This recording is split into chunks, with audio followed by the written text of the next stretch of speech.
एक छोटा सा गांव था, वहां पर एक आदमी पहाड़ पर पत्थर तोड़ने का काम करता था। उसको अपनी जिंदगी से कोई गिला शिकवा नहीं था।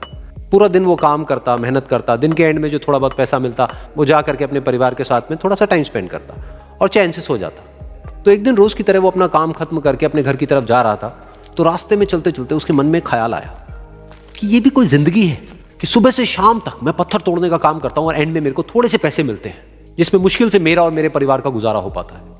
काश कुछ ऐसा हो जाए कि कहीं से मुझे कोई ऐसी शक्ति मिल जाए कि जो भी मैं चाहता हूं वो सच हो जाए।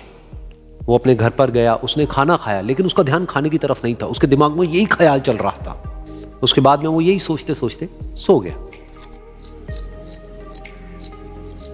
फिर नींद आने के कुछ देर बाद उसको एक सपना आया। सपने में उसने देखा कि रोज की तरह वो अपना काम खत्म करके अपने घर लौट रहा था। रास्ते में उसने एक बहुत ही बड़ा घर देखा और उसके मन में आया कि काश ये घर मेरा होता और मैं इसका मालिक होता। और उसके ये सोचते ही वो उस घर का मालिक बन गया। उसको यकीन ही नहीं हो रहा था कि जो उसने सोचा वो बन चुका है। लेकिन उसकी खुशी ज्यादा देर नहीं टिक पाई, क्योंकि उसको एकदम से एक शोर सुनाई दिया। उसने अपने घर के बाहर देखा कि एक बहुत बड़ी रैली निकल रही है, जिसमें बीचों बीच एक पॉलिटिशियन है जो ऐसे ऐसे हाथ हिला रहा है। और वहां पर जितने भी लोग खड़े थे सब उसके नाम के नारे लगा रहे थे, उसके आगे हाथ जोड़ करके खड़े थे, सब उसको देखने के लिए तड़प रहे थे। तब उसको यह एहसास हुआ कि मैं कितना छोटा हूं उसके आगे। और फिर उसके अंदर से एक ख्याल उठा कि काश मैं ये पॉलिटिशियन होता और मेरे पास भी इतनी ही पावर होती जितनी कि इसके पास में है। बस उसका इतना सा सोचने की देर थी, वो पॉलिटिशियन बन गया। उसकी खुशी का ठिकाना नहीं था, क्योंकि उसके आसपास में हजारों लोगों की भीड़ थी और सब उसको देखने के लिए तरस रहे थे, तड़प रहे थे। लेकिन उसकी ये खुशी भी ज्यादा देर नहीं टिक पाई। धूप बहुत ही तेज थी और उस पॉलिटिशियन को आदत नहीं थी इतनी गर्मी में रहने की। तो उस धूप की वजह से उसको चक्कर आ गए और वो बेहोश होकर के गिर गया। फिर उसको एहसास हुआ कि ये पॉलिटिशियन सबसे ताकतवर नहीं है, ये जो सूरज है ये सबसे ताकतवर है। और उसके मन में आया कि काश मैं ये सूरज बन जाऊं तो मेरे आगे कोई नहीं टिक पाएगा। और उसका इतना सा सोचने की देर थी और वो सूरज बन गया। और वो खुशी से पागल हो गया, क्योंकि पूरी दुनिया को वो ही रोशन कर रहा था और पूरी दुनिया में ऐसा कोई नहीं था जो कि उसकी रोशनी को रोक सके। लेकिन उसकी ये खुशी भी ज्यादा देर टिक नहीं पाई, क्योंकि कुछ ही देर बाद आसमान में कुछ काले बादल आए जिन्होंने कि उस सूरज की रोशनी को रोक दिया। फिर उसको यह एहसास हुआ कि इस दुनिया में ऐसा भी कोई है जिसमें दम है उसकी रोशनी को रोकने का। और उसके मन में एक ख्याल उठा कि काश मैं वो बादल बन जाऊं। और वो बादल बन गया और आसमान में उड़ने लगा। उसको ऐसा लगा कि मैं आसमान में उड़ रहा हूं और अब मैं जहां चाहे वहां जा सकता हूं।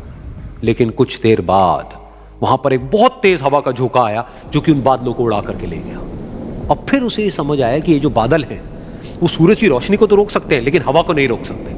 ये हवा उनको बहा करके ले जाती है। फिर उसके मन में आया कि काश मैं ये हवा बन जाऊं। और वो हवा बन गया। हवा बनने के बाद में उसको अपने अंदर एक अलग ही ऊर्जा का अनुभव हुआ।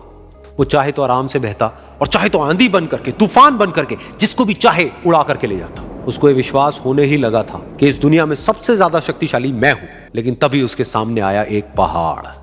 उसने अपनी पूरी ताकत लगा दी, लेकिन उस पहाड़ को वो इतना सा भी नहीं हिला पाया। तब उसको यह एहसास हुआ कि इस दुनिया में कोई है जो हवा से भी ज्यादा शक्तिशाली है, जिसमें दम है उस हवा को रोकने का। फिर उसके मन में आया कि काश मैं ये पहाड़ होता। और वो पहाड़ बन गया। लेकिन हर बार की तरह इस बार भी उसकी खुशी ज्यादा देर तक नहीं टिक पाई।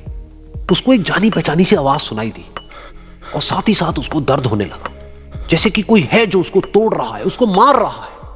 तो दर्द से वो चीखने लगा और उसके मन में आया कि काश मैं वो बन जाऊं क्योंकि इस पहाड़ को तोड़ने का दम रखता है। लेकिन इस बार उसकी ये ख्वाहिश पूरी नहीं हुई। वो रोने लगा, चीखने लगा, चिल्लाने लगा। उसने अपनी पूरी जान लगा दी, लेकिन इस बार वो नहीं बन पाया। उसका दर्द बढ़ता ही चला जा रहा था और दर्द की वजह से एकदम से उसकी नींद खुली और सामने शीशा था। उसने शीशे में देखा और उसको समझ आया कि सपने में मैं वो क्यों नहीं बन पा रहा था जो मैं बनना चाहता था, क्योंकि असलियत में मैं वो ही हूं।